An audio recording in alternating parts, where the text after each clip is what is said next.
Hi everybody, this is Etta and this is my Theory to Practice project.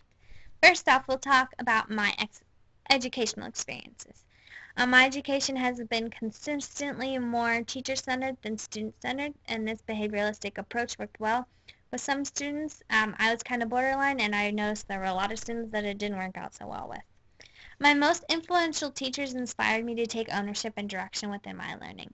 There's a couple of them that really strived to know what was going on in our lives, what we were interested in, and design experiences and collaboration that use those as a tool to be utilized. Some structures in the classroom that have not worked well with me are rows, because you're always looking at the back of someone's head. The kids in the front of the row maybe are the teacher's pets. The kids at the back of the row are the troublemakers, and you're not allowed to talk very freely. It just doesn't work very well. What have worked really well with me are table groups, collaboration is inspired, jigsaw groups, choice-led desk arrangements, reading corners, couches, and beanbag chairs. I even had a tent in my classroom one time. It was pretty awesome. Some great projects of my educational experience. They're all highly relevant and creative. In sixth grade, we did a poetry book where we studied different types of poetry. We wrote and went through all the revision process to actually publish those poems in a poetry book, hardcover blank book with blank sheets that we did artwork on, wrote our poems down, and we even had a sweet author page in the back with our picture. I still have it to this day. Some learning theories that really resonate with me is constructivism. Generates knowledge and meaningful interactions between experiences and the students' ideas. Learner-centered learning environment um, provides students with opportunities to generate such knowledge and experiences.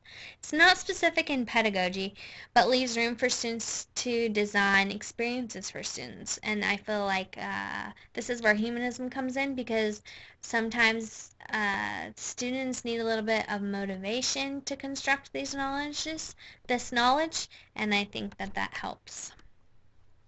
My philosophy transfers into practice because my students are provided with choice.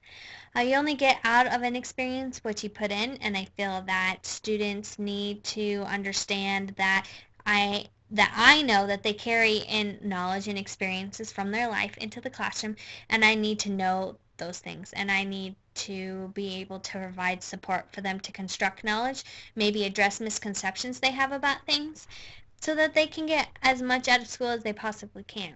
ELA is a journey, or it can be a journey if you allow it to be. Content is covered. Students can be given the invitation to participate. Again, this is just a little way of providing students the idea of having a choice. Maybe you say, okay, well, we're going to do this today.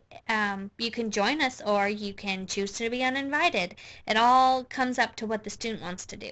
And this allows support and guidance to happen through the content. What does this look like? Students are speaking and listening to each other. They're learning things from each other. They're constructing knowledge and using each other's experiences to learn about ELA. They're writing and reading. You can give a student a book and they're going to pull a meaning out of it that you haven't even thought about. And that's their own knowledge and their own experiences coming in and informing them to make those decisions. It's really great. Writing, again, I love free choice writing. I love creative writing, as well as students understanding the reason to write, the purpose to write, the processes that go through writing. It can be done in a variety of ways. Physical layout in my classroom, no uniform rows. Anything but uniform rows. It's going to go back to what works best with my students. Some strategies and activities that I love. I love Writer's Workshop. I love the design, the sequence of how a lesson is presented, the invitation to participate, and then the revision process. Students are really able to master things. I love project-based learning where students learn by inquiry, choice-led units that can go back into project-based learning and even into Writer's Workshop if you allow it, as well as fishbowl discussions. Again, students need to be talking, writing, listening to each other's experiences and what they get out of content to learn as much as they can. And this is my theory to practice.